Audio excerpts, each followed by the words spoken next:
This is the session for adults, which I was looking at it last night. Maybe it was too late. And I was just thinking, this is a hilarious title. Like, we're not going to do it. It sounds like I'm going to serve mojitos or something.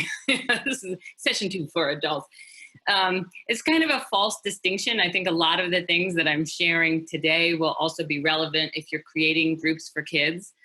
But at the same time, they're more generalized ideas. And I wanted to be able to really focus specifically on the 2 different groups. Here's our plan for today. We're going to do an opening and a closing like we did last week, because I believe that these are best practices for building a container for a strong group. Obviously, having 300 people on one Zoom session is a lot for any kind of group dynamic. But I want to continue to model that because I think it's such an important part of white anti-racist learning spaces. Then we're going to be talking about, we're going to do a review from last week. We're going to talk about building racial proficiency. We're going to do a brief review of racial identity development. Some of you may already know what racial identity development is. That is something we're going to cover in more depth next week when we talk about running anti-racist learning spaces for students. But we'll just dive into a little bit today. And then I'm going to share some sample activities that you could do in a white caucus space. And then we'll do questions. So we're going to start with an opening with a practice of both and. This is something that made it into one of the slides last time, but I'm not sure that I was really able to talk about it. Essentially, in U.S. culture, and this is related to white cultural styles, we tend to make everything about either or. Like, it has to be this thing or it has to be that thing, but it can't be both. And then there are many cultures around the world that are much better at holding the idea that there could be 2 seemingly contradictory ideas that both are true. And so there are a lot, I feel both really motivated and excited to do what I can for racial justice. And I feel really tired. And I feel like there are some self-care needs I need to attend to before I can do that well. So the invitation, and I'm going to stop sharing, is to think about 2 contradictory thoughts or feelings you've had in the last week and to share them in the chat. And it's to practice the both and. Monuments for people who are amazing and also jerks. Excited and nervous. I want to create a space for people to make mistakes and also hold them accountable. Yes, humbled and proud. Self-care and worrying about everyone else. Understanding and doubting. Joyful and sad. Claustrophobic and wanting my partner near all the time. Yes, I'm relating to that one. Oh, hesitant to have our 2-year-old back in daycare. Glad to have time to work while she's there. Thanks, everybody. I'm going to start out with a review of last week. We have these 6 points of what white supremacy teaches us. There is many more. There are many more things we could talk about, but essentially these are some of the things that show up in white anti-racist spaces that really thwart the work that we're trying to do. And my colleague, Dr. Eleanor Barkley, was saying something really interesting this week. She said, the thing is, we can't punish ourselves when that happens, because white supremacy really designs our status quo. And so if we're trying to undo white supremacy and it still shows up, it's as if we're like trying to design a new language, but in order to communicate about it, we have to keep using English because we don't have the new language yet to communicate in. I thought it was such a great analogy that she pointed out.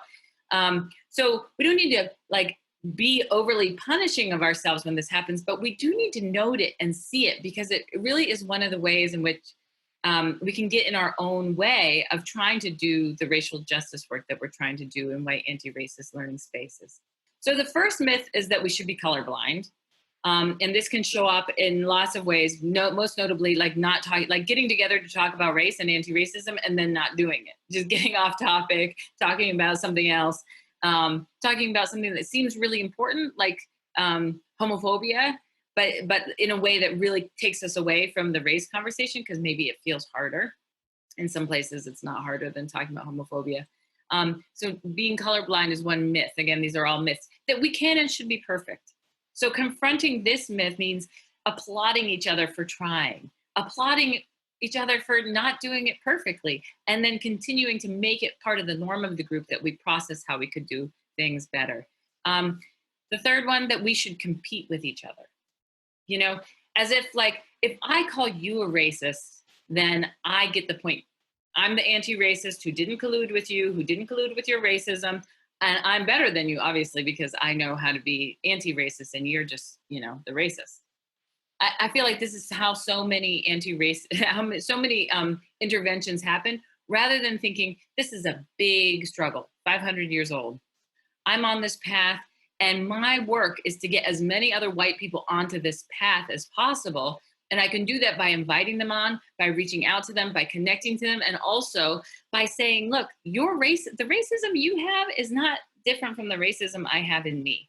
I've just had more people point it out to me. I've just learned more. So I'm going to connect you around that and help you move past it. Um, Not to like be racist together, but to be anti-racist together and not make you the racist so that I can feel more anti-racist. The myth of internalized dominance, that my way is the right way, which can show up in a lot of our interactions in anti-racist learning spaces and in our white people's interactions with people of color. The myth that we should think about these things and not feel about them. That we should think about racism but not feel it. That we intellectualize it and we feel often distanced from the feelings of racism. I'm going to talk more about that today when I talk about racial proficiency. And then the myth that race is real. And this one, part of why it's so important is because as we talk about white anti-racist spaces, we're talking about race. And so we risk reifying race as a category that is real. We risk saying race is biological or that someone actually has a race. None of us actually has a race. We're all put in racial boxes and we're part of racial groups. But race itself, it's something that we made up as a society. It still has a huge impact on each of us. But it's biologically, it's actually not a thing. We are not biologically distinct groups. There's no group that is inherently more intelligent or more athletic than any other group.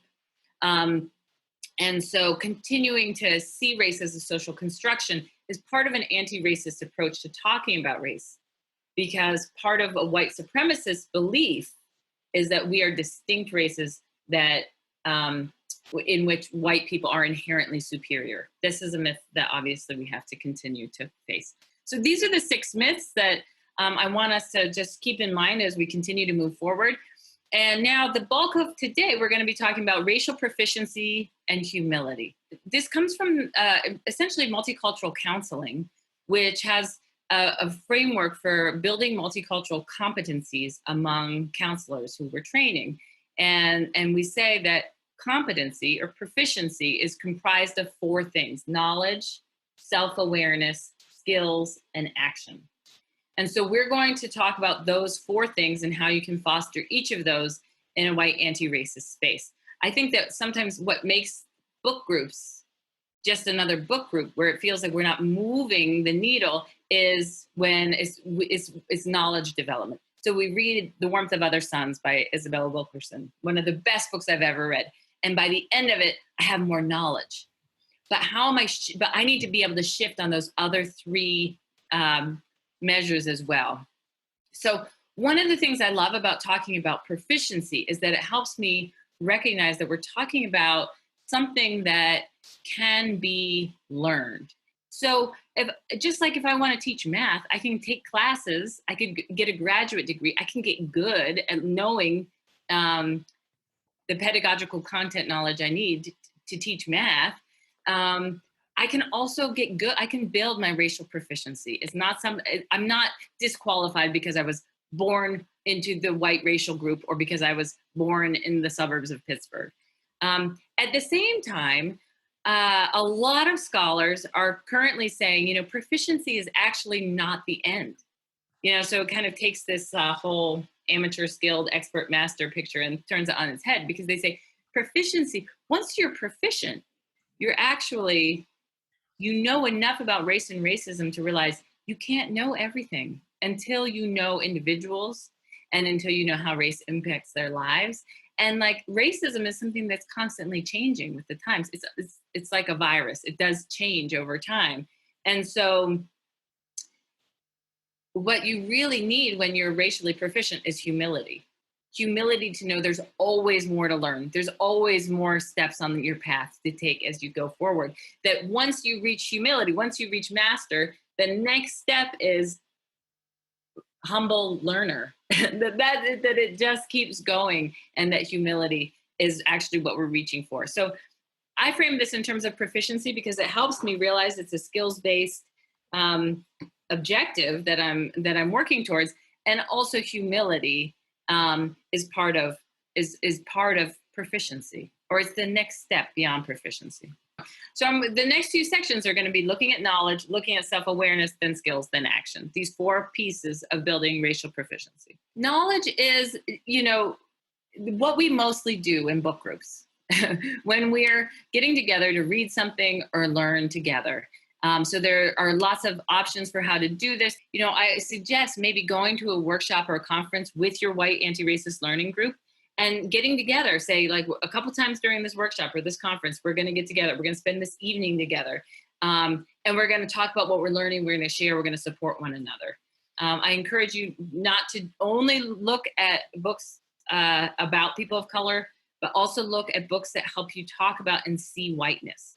Because I do think that for white people who are trying to be anti-racist, one of the big things we miss is how whiteness has impacted our lives. For me, racism was always about people of color and how it impacted them, but I didn't see how it impacted me. So books on whiteness can help you see whiteness in a different way. And sometimes people will say like, well, isn't that centering whiteness? Aren't we centering whiteness if we look at whiteness? And I think that's actually backwards. Like, I think we center whiteness when we don't see it, when we don't name it, and we don't talk about it. But when we look at it critically from an anti-racist perspective, I actually think that's a way of decentering it. Because whiteness flourishes when we are, when we don't notice it. And then find role models who are white and anti-racist. That's another piece of the knowledge part that helps people figure out like, what does it look like for this to be part of my life? So the next piece is self-awareness. Really supporting people to develop self-awareness about how that knowledge, how that history, how those stories explain their own lives or help them understand themselves differently. The thing that's hard about self-awareness, or the reason I should say why self-awareness is such an important part of anti-racist learning spaces, is that when we acquire new knowledge about how racism has impacted our lives, it's like almost like the ground we're standing on begins to shift.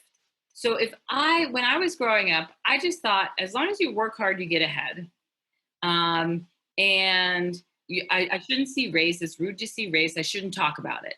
And so what that means is that as I started learning about how much racism had impacted people's lives and realizing like just in particular how many times Black Americans had been cheated by our government, by our systems, by white people in their lives, and over history just like have worked to build their communities just to have them torn back down again. I've realized like it's not actually true that if you work hard, you get ahead. It was true for me in my life, in part because I don't have a lot of marginalized or oppressed identities. But like meritocracy worked for me. But for some people, you work hard, and you don't get ahead because you're from a group that is systematically oppressed by your own government. That understanding of the world can shift my own sense of self and what my own hard work means, what my own grandfather's hard work means. And also it can be confusing because if I grew up thinking of Thomas Jefferson as a hero, and then I learned how much he actually owned human beings and enslaved human beings and fought to dehumanize Black people so that he could continue to own their bodies and their labor and their progeny, then like that can be confusing. And so basically, as we shift our knowledge, we shift the foundation on which we build our sense of self. So part of what's happening in these groups is helping people shift their sense of self. And that's part of why building such a strong container is important.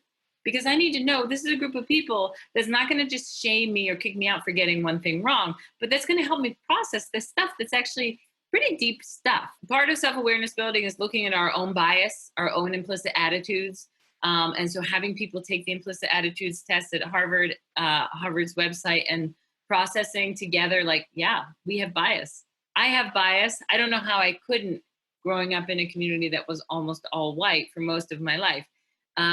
It's not, but it's not a nice thing to look at. I'm embarrassed about it. But every time in a workshop I share that I have bias, there's somebody who's like, I don't have bias. I'm biased in there's another white person who says, I'm biased in favor of people of color. I don't know why. And I don't even like white people. And I always think, oh, I'm so embarrassed. Like, why did I even share that I have bias? And there are these other people who like don't have any bias, and I feel so embarrassed by it. And then inevitably, a white person in the group who's been quiet will come over and say, if you're the facilitator and you can share, you have bias. I'm so grateful because I have bias and I was so ashamed. I feel like part of being a facilitator is being able to be true to your own experience, but also to air those parts of your experience that people are going to help people open up. If I just talk about all the ways in which I like actually do this work well, which there are some, but if I only talk about that, then people feel constantly like I can't share with her. I can't open up. And we're trying to create spaces where we let people feel willing to open up. Buddy check-ins about feelings and about goals. We talked last time about how the best way to build safety in groups is by putting people in pairs. Another possibility, this ups the level of risk, so it depends on how much trust you have in your group, is having group members observe one another in their teaching or in whatever role your group members play, and share feedback with one another. There's some mutual vulnerability there if they're observing each other. A lot of the books you might be reading in these groups have exercises. So you might invite people to do particular exercises and then discuss them in the group, or just do the exercise, read the book on your own, and then the facilitator can use the exercises as what you do when you get together. I offer this book that I co-edited, The Guide for White Women Who Teach Black Boys, that I worked on with Eddie Moore and Marguerite Penick Parks, because every chapter is 5 pages long and it ends with an exercise meant to help white people do their own work. But so many of the books on race and racism are structured more as like a part narrative, part workbook. And so there's lots out there. Journaling.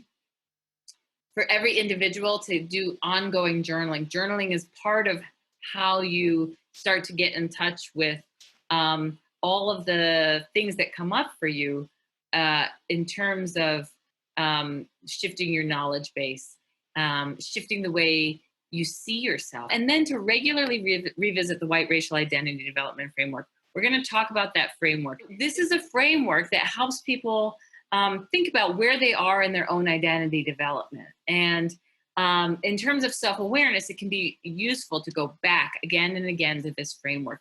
This is a framework that was designed by Janet Helms, who's a Black woman who was a psychologist who read about the racial identity development framework for Black people and said, well, white people must have something like that too. And so she really, I don't like the word pioneered, but she really developed the framework. And then Beverly Daniel Tatum wrote it up in different ways in a book called Why Are All the Black Kids Sitting Together in the Cafeteria, which just came out in 2017 with a 20-year edition. And it's still one of the best books, one of the best books on identity development. And basically, so I'm just going to run through this framework for you. It goes from a negative racial identity to a positive racial identity. And what they mean by negative racial identity is not that it's like bad, that you feel bad about yourself. And in fact, for white people, that's more one of the middle stages. But a negative racial identity is when you basically have no racial identity. It's like a negative in photography. It's like all the colors are inverted and it's all confused. Negative means you basically have no awareness of how race has impacted your life or what it means to be a white person. So for me, as a, the first 18 years of my life, I had a negative racial identity. I didn't realize that being white impacted me. I didn't realize how much systemic racism shaped where I lived, how much money my parents had or made, or like the school that I was able to go to. I didn't realize, and this is a really key part of a negative racial identity, I didn't realize that the myths I believed about people of color were myths. I thought they were truths. So I thought Black communities are dangerous. Black people are dangerous. White people are safe. White communities are safe. When given the option to drive through a Black community or white community, I'm going to drive through a white community because that's what's safe. That's a myth that I didn't realize I thought was true. And so as I was growing up, the negative racial identity is that you just believe the stereotypes that you're fed. I had a lot of stereotypes coming into me from movies and media, and I didn't know any real Black people who would help like disprove the idea that there's this binary: Black people are unsafe, white people are safe. I had never been in a Black community.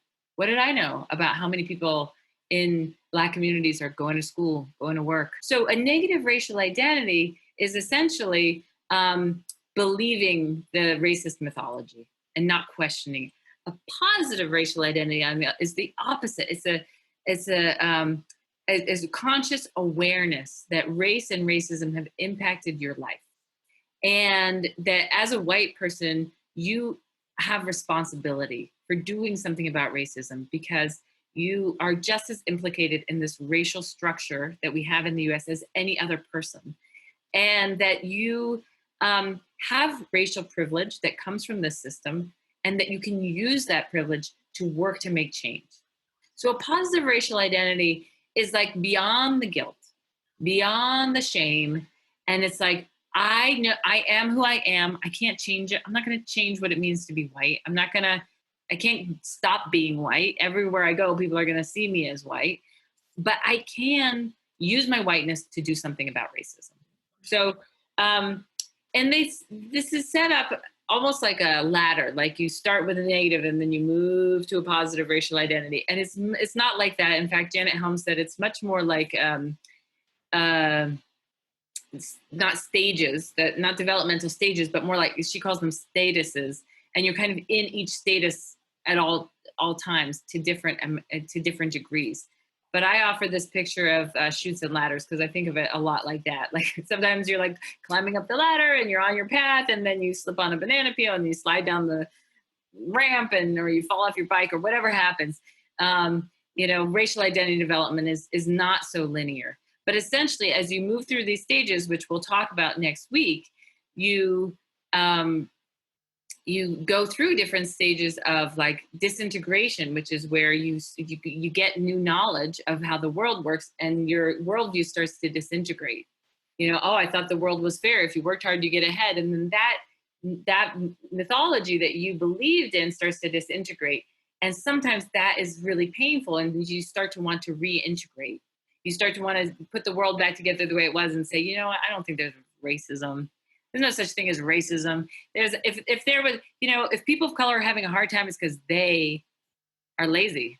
They don't want to get ahead. They don't value education. Reintegration is when you're like, you go through disintegration, you go through that like foundation shifting in your knowledge, and you start to think, I don't really want to know any more about this because this is painful, it's hard, it makes me feel guilty. So you just reintegrate. And reintegration, I think, is where most white people in the US are. I think a lot of white people stand, if you ever hear someone saying like, I'll never get this right because I'm white. People of color will never trust me because I'm white. They're in reintegration. And that's why it's so important for us to do this work in white anti-racist spaces, because that person in that stage who's like, I'm never going to get this right, tends to be defensive and hostile towards people of color. But as a white ally, I consider it my job to figure out how to help that guy move out of reintegration. So he's less defensive, less hostile to people of color, and more open to the path. We might not agree on the definition right now, and that's okay, because you don't need to accept that you have privilege in order to take your next step. For some people, that's not the next step. They're not going to take it for 4 more years. They need to learn more about privilege, or they need to learn more about racism before they could even accept that they're privileged by it. So this is racial identity development. We'll talk more about it next week. I'll go through the stages in more detail. So these are the skills, and some, I always talk about racial proficiency as a skills-based competency. There's lots of skills. I've just named a couple here. Um, the first one we talked about last week, which is just building a network of allies. I had a colleague call me a couple weeks ago. She had a meet. She's a white woman who had a meeting with some of her teachers of color around something. I can't even remember what the thing was. And they had essentially given feedback on some program that she was running. And she was like, the thing is, they're right. They're right about the program. They're right about the outcomes. But I just feel like such a racist. I just feel so bad. And she said, I don't need you to tell me I'm not racist. I just need you to listen to my fragility right now, because I just feel so bad. And I know it's not about me. I know they're not trying to criticize me. I just feel like crap, basically. So will you listen to me so I can process this and go back and be the colleague they need me to be? That was essentially it. Building a network of allies, in part so that people can hold you accountable, but also so that they can just support you through the times when you're like,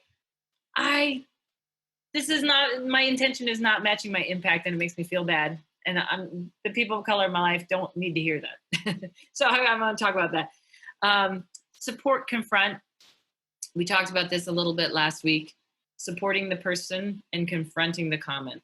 Just like with the child, support the child, confront the behavior. I'm not going to say, you're a liar. I'm going to say, you're a great kid. And because you're a great kid, I thought you'd want to know, great kids don't lie. So here's the definition of a lie. And we're working on lying or not lying with my 7-year-old. Support the child, support the person, confront the behavior. Access your full compass. This comes from Glenn Singleton's work on courageous conversation. And he says, white people tend to come into these conversations from an intellectual perspective. But the full compass means thinking about intellectual perspective, the feelings, also I think the other parts are listening and action. Solicit and take feedback, developing a practice around taking feedback, not just like, so how'd I do? But like anonymous feedback from your students at the end of class. Everybody write on a note card how you're feeling about this conversation. Ways for parents to give anonymous feedback. Regular, just like check-ins or surveys that kids or parents can fill out. And looking for opportunities essentially to get feedback from people. Recognizing and stopping white group level behavior. So we're going to talk about that in a second, what white group level behavior is. Essentially, white group level behavior is like things that I do as a white person because I'm white, because I see the world from a white lens and have certain assumptions. One white group level behavior was like, I don't know if I shared this last week, but I have a colleague who's from the Bronx, and he's Puerto Rican. We went to this school to do a presentation together. And as I came up to the school, I had to like go under like a walking bridge. And I was kind of anxious about it.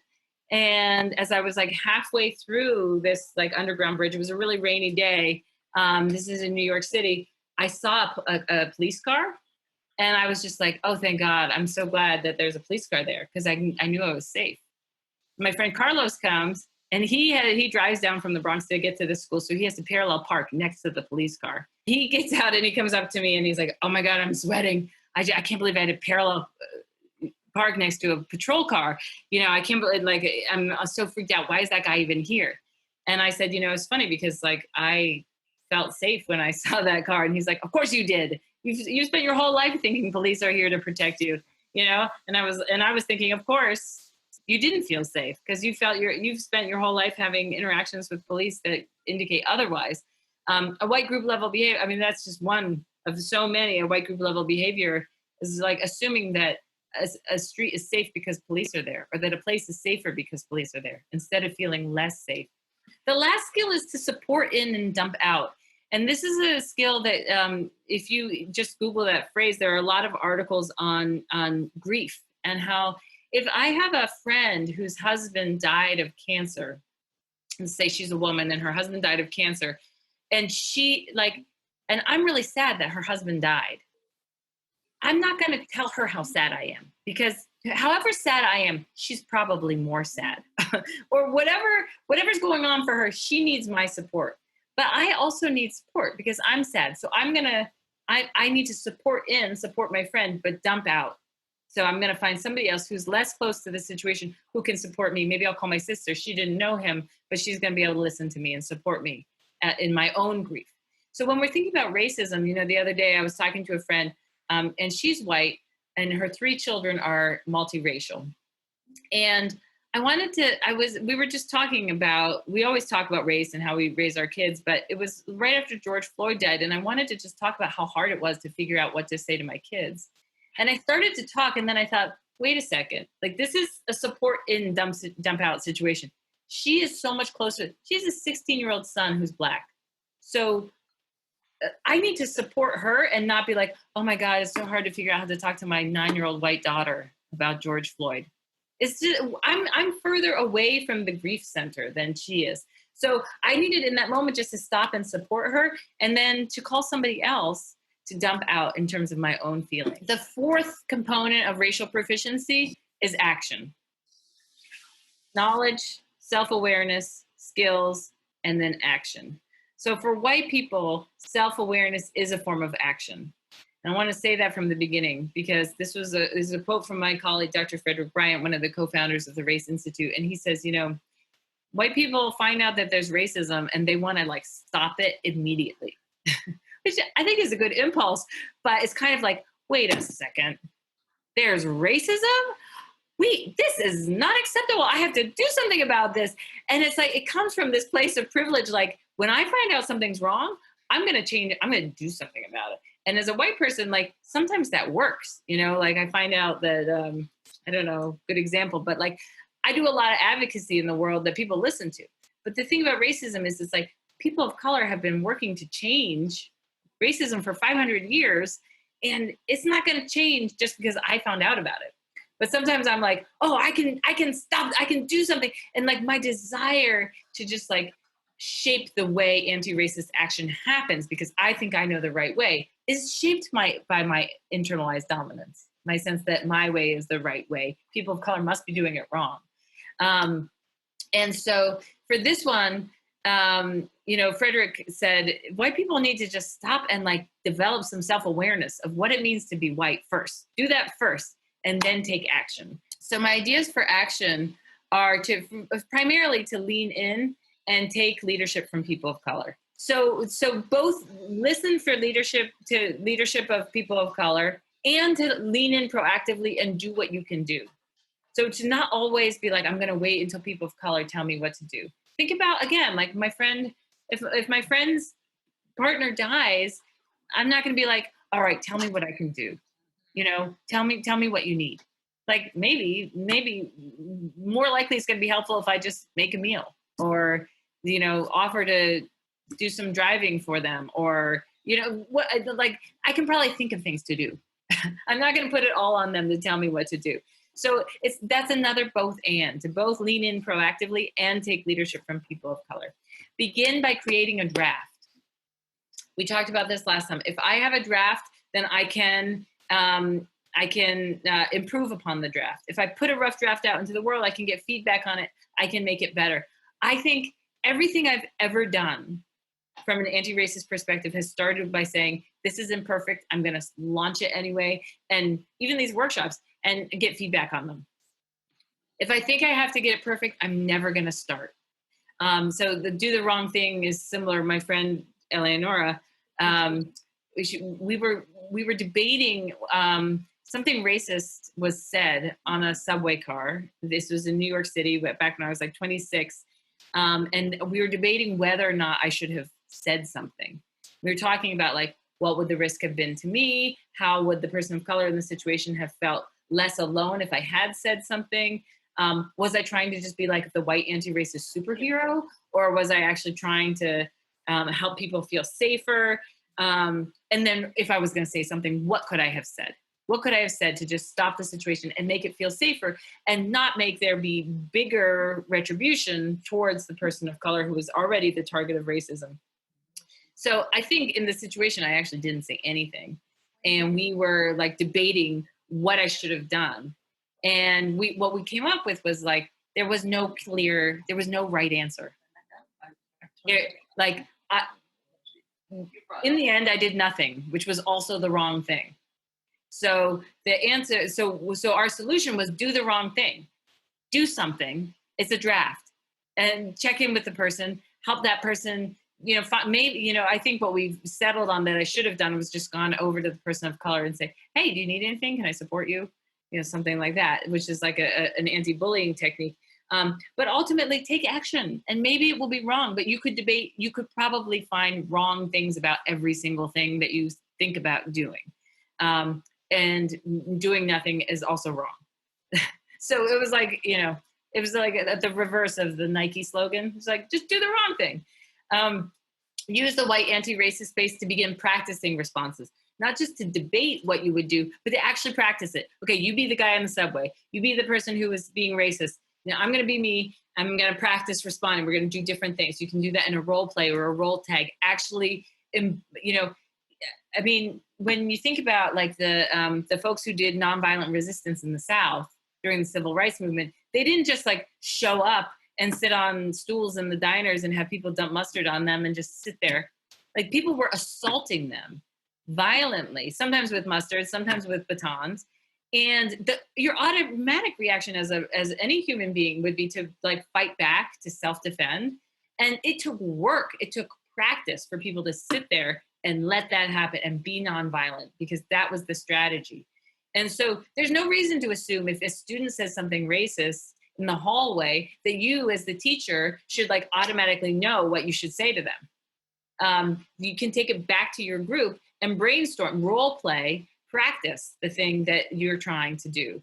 Talk to student and faculty groups of people of color to offer allyship and inquire, like, what do you want a white anti-racist group to be doing? You don't have to tell us what to do. We've got lots of ideas, but we're open to input. We want to hear, are there actions you want us to take? Attend events. Like, often people of color in our organizations or schools are already speaking up, already saying what they need, and they just need people to be listening, showing up and listening. As a group, you can brainstorm what the racial issues are, and how you could support them either overtly or covertly. Like, sometimes direct action is needed. Sometimes it's like, let's get a person on that committee to be voicing these things. Let's support that person to do the research to know what they need to know. But we don't need to make this a big public thing. Sometimes when it's a big public thing, it's not going to be as effective.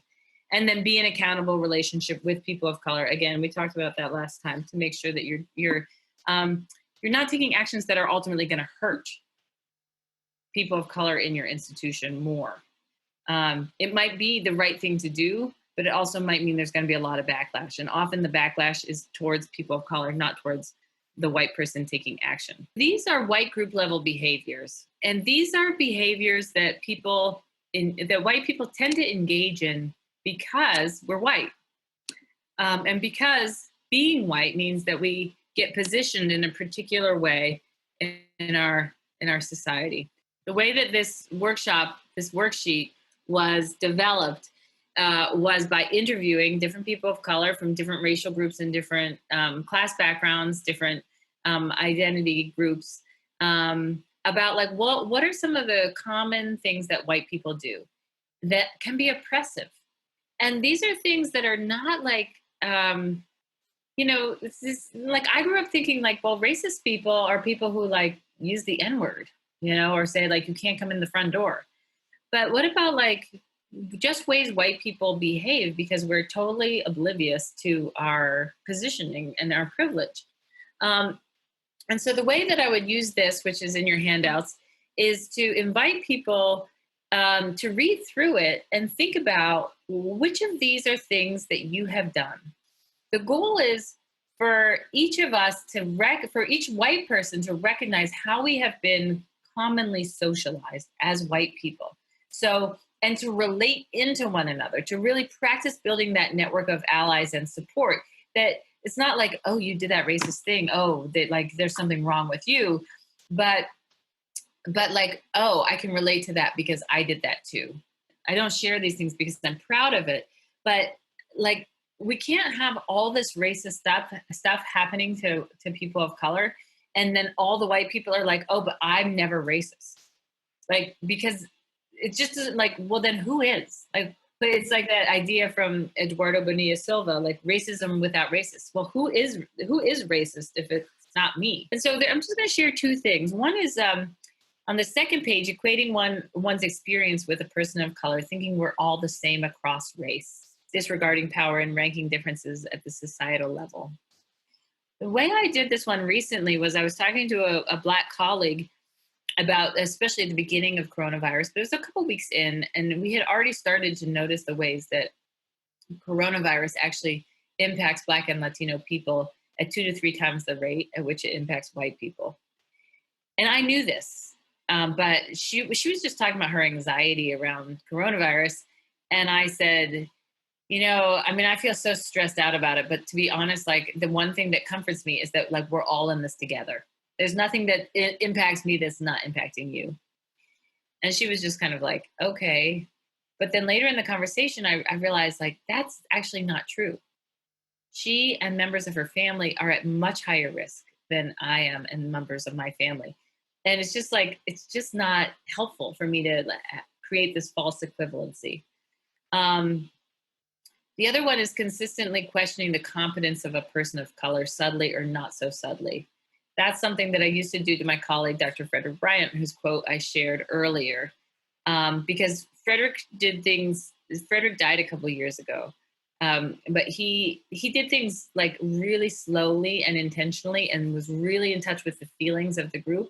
Whereas I like to move fast. I like to move fast and talk fast. And sometimes I miss some of the feelings or the group dynamic. And I would often undermine him. And he said at one point, Allie, like, why do you need a co-facilitator of color? You don't. Like, you could just do this all by yourself. And if you wanted me to be just like you, then you wouldn't need me. The value of having both of us is that we have different styles. We are good at different things. We bring different things to the group. That's a big thing that I learned in terms of white group level behaviors. As you wrap up this video, I just want to thank you for being a part of this workshop and for putting the time and energy in to think about how to lead your white anti-racist learning space in a way that is effective and supportive of the people who are in it so that they can be supportive and effective in their work as anti-racist white people. My hope is that we do this work well in ways that generate more courageous and more competent white people who can stand up and be counted in these times. Thank you for the effort because I do believe it's worth it. Just one note about my other work is that I'm an educator. All of my writing is really a response to questions that I have asked or that other educators have asked me, such as how does white culture look? What does white culture look when in schools, for example? Or tell us more about the stages of racial identity development. I need a reading on that. All of my writing tries to address some of the common questions that come up for white educators who are working to develop a racially competent practice. So if you're interested in hearing any other talks from me or looking at my writing, you can find all of that at my website, alliemichael.org. Thanks again for all your good work, and I look forward to crossing paths with you out in the world.